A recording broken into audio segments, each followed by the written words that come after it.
Football বিশ্বকাপের মঞ্চ এখন আর পয়েন্ট টেবিলের হিসাব নেই, নেই ড্র করার কোনো সুযোগ। নকআউট পর্বের এই লড়াই মানেই হয় জয় নয়তো বিদায়। আজ রাত 2টায় মুখোমুখি হচ্ছে ব্রাজিল এবং নরওয়ে। কিন্তু এই ম্যাচটি শুধু নকআউটের কারণে নয়, বরং ফুটবলের এক অবিশ্বাস্য ইতিহাসের কারণে আলোচনার কেন্দ্রে রয়েছে। ক্রিক ফুড ক্যাফিনে এই মহালড়াইয়ের পূর্ণাঙ্গ বিশ্লেষণ করার চেষ্টা করব। পরিসংখ্যান ঘাটলে আপনি অবাক হতে বাধ্য। ব্রাজিল বনাম নরওয়ে, এই দুই দল এখন পর্যন্ত 4বার মুখোমুখি হয়েছে, কিন্তু অবিশ্বাস্যভাবে ব্রাজিল আজ পর্যন্ত নরওয়ের বিপক্ষে জয় পায়নি। 4 ম্যাচের মধ্যে 2টি ম্যাচ নরওয়ে জিতেছে আর 2টি ড্র হয়েছে। একদিকে ফুটবলের সাম্বার জাদুকর ব্রাজিল, আর অন্যদিকে নরওয়ে, যাদের বিপক্ষে ব্রাজিল আজও জয়হীন।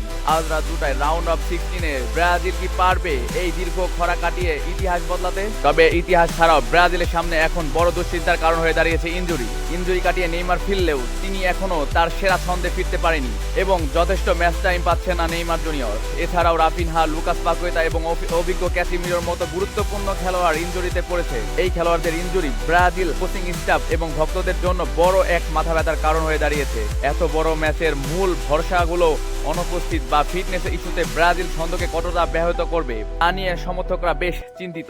এসবের মাঝেই আজকের ম্যাচে নরওয়ের সেই ডিফেন্স দেওয়াল ভাঙা হবে ব্রাজিলের জন্য বড় এক চ্যালেঞ্জ। নরওয়ে সম্ভবত লো ব্লক বা জমাট রক্ষণ কৌশল নিয়ে খেলবে, তবে নরওয়ের সবচেয়ে বড় অস্ত্র হবে তাদের প্রাণঘাতী কাউন্টার অ্যাটাক। আর্লিং হল্যান্ড এবং মার্টিন অডেগার্ডের মতো খেলোয়াড় থাকায় নরওয়ে খুব কম সুযোগেও ম্যাচ বের করে নিতে পারে।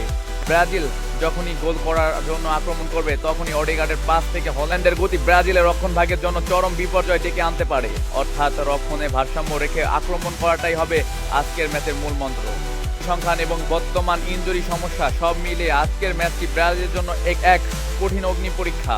আপনার কি মনে হয় ইনজুরিতে জর্জরিত ব্রাজিল আজ কি তাদের হারের বৃত্ত ভাঙতে পারবে, নাকি ইতিহাস আরও দীর্ঘ হবে? আপনার মতামত নিচের কমেন্ট বক্সে অবশ্যই জানান। আর বিশ্বকাপের প্রতিটি আপডেট এবং এমন গভীর টেকনিক্যাল বিশ্লেষণ পেতে সাবস্ক্রাইব ও ফলো করুন ক্রিক ফুড ক্যাফে।